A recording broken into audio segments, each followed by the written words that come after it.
بسم اللہ الرحمن الرحیم۔ السلام علیکم ناظرین، میں ہوں آپ کا میزبان رائے دل سردار۔ ناظرین، میں اس وقت پاکستان کی سب سے بڑی تحصیل جڑانوالا میں موجود ہوں۔ میرے پس منظر میں نظر آنے والا یہ گھر اس شخصیت کا ہے جو کہ ایکس ایم پی اے رہ چکے ہیں، ایم پی اے رائے شاہ جان کا گھر، جو کہ پیپلز پارٹی سے تعلق رکھتے ہیں۔ ان سے گفتگو کا آغاز کریں گے اور ان سے جانیں گے کہ وہ اپنی ایکٹیویٹیز کس طرح گزارتے ہیں، سیاست میں کس طرح ٹائم دیتے ہیں اور حلقے میں کیا کیا انہوں نے اقدامات ابھی تک کیے ہیں۔ تو آئیے میرے ساتھ۔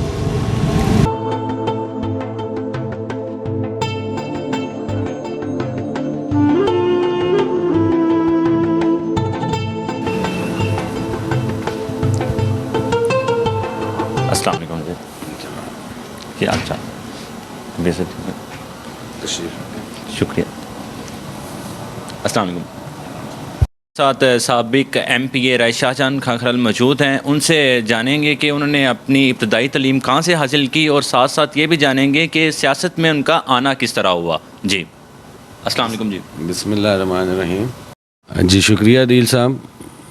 میں 1971 میں پیدا ہوا اپنے گاؤں کوٹ ہدایت خان لنڈیاں والا میں، اور میرا جو ہے خاندان پہلے سے سیاست میں موجود تھے۔ میرے تایا ابا رائے جعفر خان ایم پی اے رہے ہیں 85 میں، اور میرے چھوٹے تایا ابا ان سے جو ہیں وہ 2 دفعہ ایم این اے رہے ہیں پاکستان پیپلز پارٹی سے، اور 1 دفعہ ایم پی اے رہے ہیں، اور 2008 سے 13 تک میں پاکستان پیپلز پارٹی کی طرف سے ایم پی اے رہا ہوں۔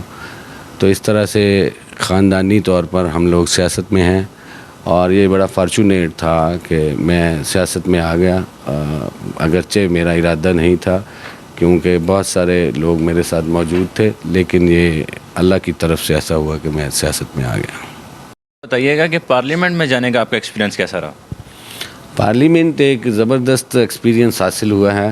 پارلیمنٹ ایک دانشگاہ ہے اور یہ معزز لوگوں کے جمع ہونے کی جگہ ہے، اور یہاں پر مختلف طبقات کے نمائندے آتے ہیں، اور ان کی طبقاتی جیسی کمپوزیشن ہوتی ہے معاشرے میں، ویسے ہی اسمبلی میں مختلف طبقات کے لوگ موجود تھے، اور میرے لیے یہ بڑا اچھا ایکسپیرینس رہا، اور یہاں ایک بڑا آپ کو ایکسپوجر کا موقع ملتا ہے۔ اور مجھے اس وقت بڑی خوشی حاصل ہوتی تھی کہ جب ہم کسی قومی مسئلے پر یا صوبائی مسئلے پر بحث کر رہے ہوتے تھے اور ہم اپنی کوئی خاص انپٹ دیتے تھے، تو یہ میرے لیے ایک بڑا اچھا خوشکن عمل ہوتا تھا، اور مجھے اس سے حقیقی خوشی محسوس ہوتی تھی۔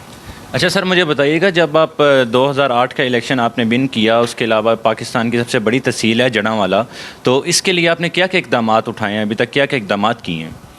پاکستان پیپلز پارٹی کے دور حکومت میں سب سے بڑا جو تحفہ ہماری وفاقی حکومت نے ہمیں دیا، اور اس کے لیے ہم خاص طور پر آصف علی زرداری صاحب کے مشکور ہیں کہ انہوں نے 18 کلومیٹر لمبی گیس پائپ لائن ہمیں دی جڑانوالا سے جود کے تک، اور پی پی 54 کے سارے دیہات میں گیس پڑی بشمول چھوٹی آبادیوں کے۔ تو یہ ایک پاکستان پیپلز پارٹی کا سب سے بڑا کارنامہ تھا۔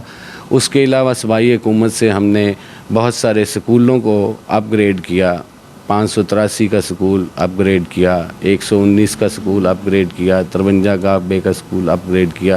اسی طرح جڑانوالا میں نئے بلاکس ہم نے بنوائے، گرلز کالج میں اور باقی جو ہائی سکول ہیں ان میں، گورنمنٹ اسلامیہ ہائی سکول میں تعلیم کے شعبے میں ہم نے کافی کام کیا، بہت سارے سکولوں کو اپ گریڈ کرایا۔ اگر میں اس کی فہرست آپ کو دوں تو کافی لمبی ہو جائے گی۔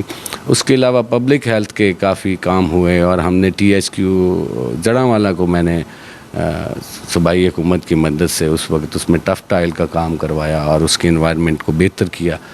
اسی طرح ہم نے جو ہے ڈرینیج کے معاملے میں بہت سارے لمبے چوڑے گرانٹس دیے، اور کافی دیہات کی صورتحال کو بہتر کیا۔ اچھا سر، مجھے ایک اور بات بتائیے گا کہ 2008 کا الیکشن آپ نے ون کیا، ملک نواب شریف سے جو کہ ایم این اے بھی تھے آپ کے ساتھ، انہوں نے پارٹی شفٹ کر لی، تو آپ کو اس کے ساتھ پارٹی شفٹ کرنے سے آپ کو کوئی دکھ، کوئی دل میں کوئی بات، کوئی رنج، اگر دل میں کوئی بات ہو کہ وہ انہوں نے پارٹی شفٹ کر دی، کیونکہ آخر آپ کے ساتھ وہ کافی دیر سے ایم این اے کا الیکشن لڑ رہے ہیں، تو کبھی کوئی بات ان سے ہوئی ہو یا کبھی کوئی دکھ ہوا ہو آپ کو؟ ایسا تو نہیں، پارٹیز میں لوگ آتے رہتے ہیں۔